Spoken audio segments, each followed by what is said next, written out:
2009, une petite chambre d'étudiant à San José, Californie. Un jeune homme de 20 ans fixe son écran d'ordinateur. Il vient de coder pendant 48 heures d'affilée. Ses yeux brûlent. Il n'a presque pas dormi. Pas vraiment mangé. Juste du café. Du code. Et une obsession. Il vient de créer quelque chose. Une application. Simple. Presque trop simple. Elle fait une seule chose, envoyer des messages. C'est tout. Pas de photos. Pas de stories. Pas de likes. Juste des messages. Entre deux personnes. Gratuitement. Sans pub. Sans frais cachés. Gratuit. Pour toujours. Ses amis le regardent comme s'il était fou. Tu vas faire comment pour gagner de l'argent? Toutes les applis ont de la pub.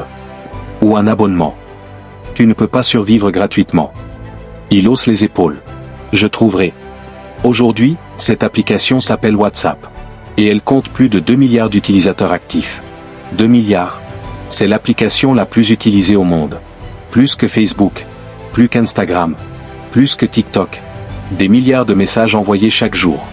Des centaines de millions d'appels. Dans 180 pays. Dans toutes les langues. Et elle est toujours gratuite.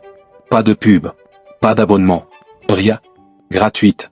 Exactement comme ce jeune homme l'avait promis 15 ans plus tôt. Son nom? Jean Koum. Et son histoire est l'une des plus incroyables de Silicon Valley. Parce qu'il a créé l'application la plus utilisée au monde. L'a vendue pour 19 milliards de dollars. Et est parti milliardaire. Sans jamais trahir ses principes. Sans jamais mettre une seule pub. Mais voilà ce que personne ne te dit. Cette histoire a failli ne jamais exister. Jean a failli abandonner 100 fois. Il a vécu dans la pauvreté. Il a été rejeté par Facebook au début de sa carrière. Il a dû mendier des investissements. Et même après le succès, il s'est battu contre Mark Zuckerberg pour garder WhatsApp sans pub. Jusqu'à ce qu'il démissionne. Qu'il abandonne des milliards. Pour rester fidèle à sa vision. Retour en arrière. 1976 Ukraine. Jean Koum naît dans un petit village près de Kiev. Sa famille est pauvre. Vraiment pauvre. Ils vivent dans un immeuble délabré. Sans eau chaude. Parfois sans électricité. Sa mère est femme de ménage. Son père travaille dans la construction. Ils ont à peine de quoi manger. Et ils sont juifs. Dans l'Union soviétique des années 1980, c'est dangereux. Il y a de l'antisémitisme. De la discrimination. Les juifs ne peuvent pas occuper certains postes. Certaines écoles leur sont fermées. La famille de Jean vit dans la peur. Constante. 1992, Jean a 16 ans. Sa mère prend une décision déchirante. Ils vont fuir.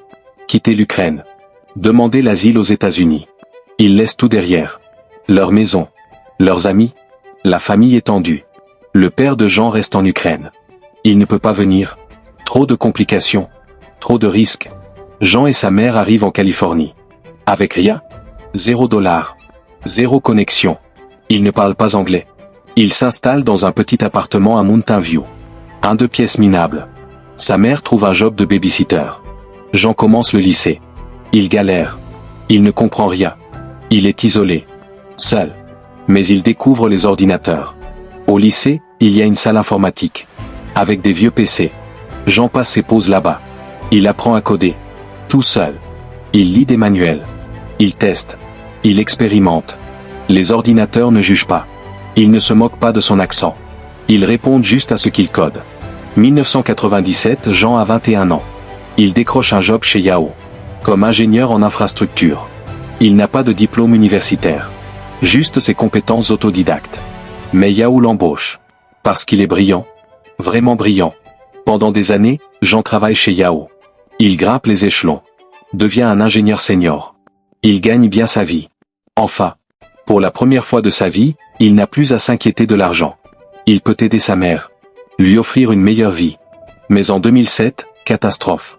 Sa mère meurt. D'un cancer. Jean est dévasté. Quelques mois plus tard, son père meurt aussi.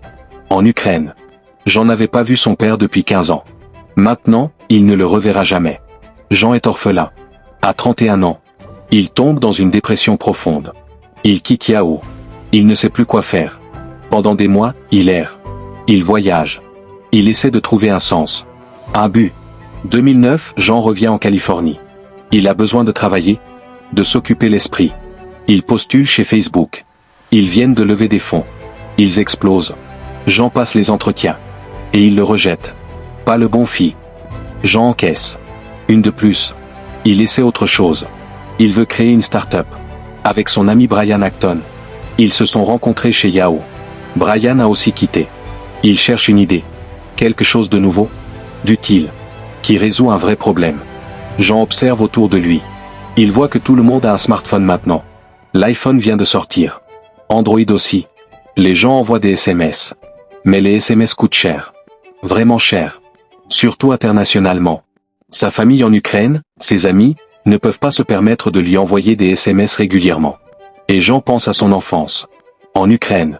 Où le gouvernement écoutait tout. Les appels téléphoniques. Les lettres. La Stasi. Le KGB. La surveillance constante. Sa famille parlait à voix basse. Toujours peur d'être espionné. Jean veut créer quelque chose de différent. Une application où les gens peuvent communiquer librement. Privément. Sans surveillance. Sans que leurs données soient vendues. Sans pub qui les espionne. Juste une communication pure. Simple. Gratuite. Il code un prototype. WhatsApp. WhatsApp en abrégé.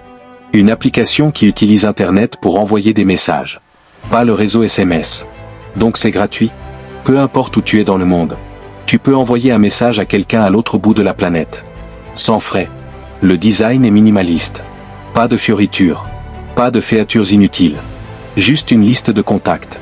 Un champ de texte. Envoyé. Reçu. 2 coches grises. Lu. 2 coches bleues. C'est tout. Octobre 2009. Lancement de WhatsApp. Sur l'App Store. Gratuit. Les premiers jours, rien ne se passe. Presque personne ne télécharge. Jean est déçu. Mais il continue. Il améliore. Il corrige des bugs. Il ajoute des petites fonctionnalités. Puis quelque chose change. Les notifications push arrivent sur iPhone. Jean les intègre dans WhatsApp. Et soudain, l'app devient utile. Vraiment utile. Tu reçois un message, ton téléphone vibre. Comme un SMS. Mais gratuit. Les téléchargements commencent. Lentement. Puis plus vite. Des milliers par jour. Puis des dizaines de milliers. Les gens découvrent qu'ils peuvent envoyer des messages internationaux gratuits. Ils le disent à leurs amis. À leur famille. Le bouche à oreille explose. 2010, WhatsApp atteint 1 million d'utilisateurs. Jean et Brian sont euphoriques. Mais ils ont un problème. Ils n'ont plus d'argent. Ils ont investi leurs économies. C'est presque fini. Ils doivent trouver un modèle économique. Vite. Les investisseurs qu'ils rencontrent disent tous la même chose. Mettez de la pub. C'est comme ça qu'on monétise. Regardez Facebook. Regardez Twitter. La pub, c'est le futur. Jean refuse catégoriquement. Non. Pas de pub. Jamais. Pourquoi? Parce que Jean déteste la pub. Profondément. Il pense que la pub c'est de la manipulation. C'est espionner les gens. Traquer leurs données. Vendre leurs informations. Exactement ce qu'il a fui en quittant l'Ukraine. Il refuse de transformer WhatsApp en machine de surveillance. Alors Jean et Brian décident d'un modèle différent. $1 par an. Après la première année gratuite, les utilisateurs paient 99 cents. Par an. Presque rien. Mais avec des millions d'utilisateurs, ça peut suffire. 2011, Sequoia Capital investit dans WhatsApp. 8 millions de dollars. Puis 50 millions. Il croit en Jean. Il croit dans sa vision. Pas de pub. Juste un produit simple qui fonctionne. WhatsApp explose. 10 millions d'utilisateurs. Puis 50 millions. Puis 100 millions. C'est viral. Organique. Pas de marketing. Pas de pub. Juste les gens qui adorent le produit et qui en parlent. Et WhatsApp devient la norme internationale. Pas aux États-Unis d'abord. Non. En Amérique latine. En Europe. En Asie. En Afrique. Partout où les SMS coûtent cher. Où les données Internet deviennent accessibles. WhatsApp devient la façon de communiquer. Au Brésil, tout le monde utilise WhatsApp. En Inde aussi. En Allemagne. En Espagne. Des pays entiers adoptent WhatsApp comme leur moyen de communication principal. C'est plus qu'une app. C'est une infrastructure. Essentielle. 2014, WhatsApp atteint 450 millions d'utilisateurs actifs. Jean et Brian ont construit une équipe minuscule. Moins de 50 employés. Pour 450 millions d'utilisateurs. C'est du jamais vu. L'efficacité est incroyable. Mais ils ont toujours le même problème. Le modèle de 99 cents par an ne marche pas très bien. Beaucoup d'utilisateurs ne paient pas. Surtout dans les pays en développement. L'entreprise ne gagne pas assez. Ils doivent lever encore plus d'argent. Ou trouver une autre solution. Février 2014. Mark Zuckerberg appelle Jean. Il veut acheter WhatsApp. Jean est sceptique. Il se souvient que Facebook l'a rejeté. Et il sait que Facebook c'est tout ce qu'il déteste. La pub. Le tracking. La vente de données. Tout. Mais Marc insiste. Je respecte votre vision. WhatsApp restera indépendant. Pas de pub. Jamais. Je vous le promets. Jean hésite. Il négocie. Durement. Il veut des garanties. Des protections. Il veut que WhatsApp reste fidèle à ses principes. Ils se mettent d'accord. Facebook achète WhatsApp pour 19 milliards de dollars. 19 milliards? C'est la plus grosse acquisition de l'histoire de la tech à l'époque. Jean et Brian deviennent milliardaires. Du jour au lendemain. Jean empoche 6,8 milliards. Brian 3 milliards. Les premiers employés deviennent millionnaires. C'est surréaliste. Une application gratuite. Sans pub. Vendue pour 19 milliards. Mais il y a une condition. Jean rejoint le board de Facebook. Il reste CEO de WhatsApp. Et il a un droit de veto sur les décisions concernant WhatsApp. Pour protéger la vision. Pour s'assurer qu'il n'y aura pas de pub. Pendant quelques années, ça marche. WhatsApp reste indépendant. Pas de pub. Pas de tracking agressif. Jean veille. Il se bat. Contre les pressions internes de Facebook. Contre ceux qui veulent monétiser. Agressivement. Mais en 2018, la tension monte. Facebook veut intégrer WhatsApp plus profondément. Ils veulent partager les données. Ils veulent monétiser. Via WhatsApp Business. Via des pubs dans les statuts. Jean résiste. Férocement. Mais il est seul. Brian est déjà parti. Les autres exécutifs de Facebook sont contre lui. Mark lui-même commence à changer d'avis. La promesse de pas de pub jamais commence à se fissurer. Avril 2018. Jean Koum démissionne. Il quitte Facebook. Il quitte WhatsApp. L'entreprise qu'il a créée. Son bébé. Il abandonne des milliards en stock options qui devaient vester. Parce qu'il refuse de trahir ses principes. Dans un post Facebook, il écrit « Il est temps pour moi de passer à autre chose ». Mais tout le monde sait pourquoi. Il ne veut pas voir WhatsApp devenir ce qu'il a toujours refusé. Une machine à pub. Une machine de surveillance. Aujourd'hui, WhatsApp appartient à Meta. Ils ont essayé de monétiser. Via WhatsApp Business. Via des fiatures payantes pour les entreprises. Mais ils n'ont toujours pas mis de pub dans les conversations personnelles. Pas encore. Peut-être par respect pour Jean. Peut-être parce qu'ils savent que ça tuerait l'app. Jean, lui, a disparu de la scène publique. Il vit tranquillement. Avec ses milliards. Il investit dans quelques startups. Mais discrètement. Il ne cherche pas l'attention. Il ne veut pas être célèbre. Parce que Jean n'a jamais voulu être riche. Il voulait juste créer quelque chose d'utile. Quelque chose qui aide les gens à communiquer. Sans barrière. Sans surveillance. Sans manipulation. Et il a réussi. Au-delà de ses rêves les plus fous. WhatsApp a changé le monde. Des milliards de personnes communiquent gratuitement. Des familles séparées par des océans peuvent se parler chaque jour. Sans frais. Des révolutions ont été organisées via WhatsApp. Des vies ont été sauvées via WhatsApp. Si cette histoire t'a inspiré, si elle t'a montré qu'on peut réussir sans compromettre ses valeurs, abonne-toi. Parce que chaque semaine, je raconte les histoires vraies derrière les entrepreneurs qui ont changé le monde. Pas pour l'argent. Pas pour la gloire. Mais pour résoudre de vrais problèmes. Pour aider de vraies personnes. Mets un like si tu utilises WhatsApp tous les jours. Et dis-moi en commentaire, est-ce que tu savais que WhatsApp était gratuit par principe? Que son créateur a refusé la pub même quand ça aurait pu le rendre encore plus riche? Parce qu'au fond, l'histoire de Jean Koum est une leçon.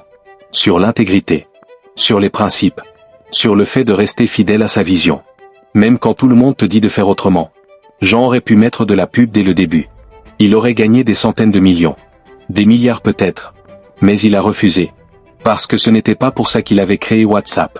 Il l'avait créé pour sa famille en Ukraine. Pour les immigrants comme lui. Pour ceux qui ne pouvaient pas se permettre des SMS internationaux. Pour ceux qui voulaient communiquer librement. Sans surveillance. Sans manipulation. Et même quand Facebook a acheté WhatsApp. Même quand il est devenu milliardaire. Il a continué à se battre. Pendant 4 ans. Contre les pressions. Contre l'argent. Contre la facilité. Et quand il a réalisé qu'il ne pouvait plus protéger sa vision, il est parti. Il a abandonné des milliards.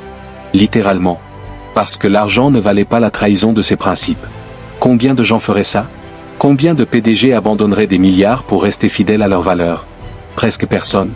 Mais Jean l'a fait. Parce qu'il vient d'un endroit où l'intégrité compte. Où les principes ne sont pas négociables. Où tu préfères avoir moins mais rester toi-même. C'est ça, l'héritage de Jean Koum. Pas les 19 milliards. Pas WhatsApp lui-même. Mais la preuve qu'on peut créer quelque chose d'énorme. De mondial. De transformateur. Sans compromettre qui on est. Sans trahir ses valeurs. Sans devenir ce qu'on déteste. Jean Koum a créé l'application la plus utilisée au monde. Gratuitement. Par principe. Et il est parti milliardaire. Sans jamais trahir sa vision. C'est peut-être la plus belle success story de Silicon Valley. Pas parce qu'il a gagné, mais parce qu'il a gagné à sa façon. Fidèle à lui-même. Du début à la fin.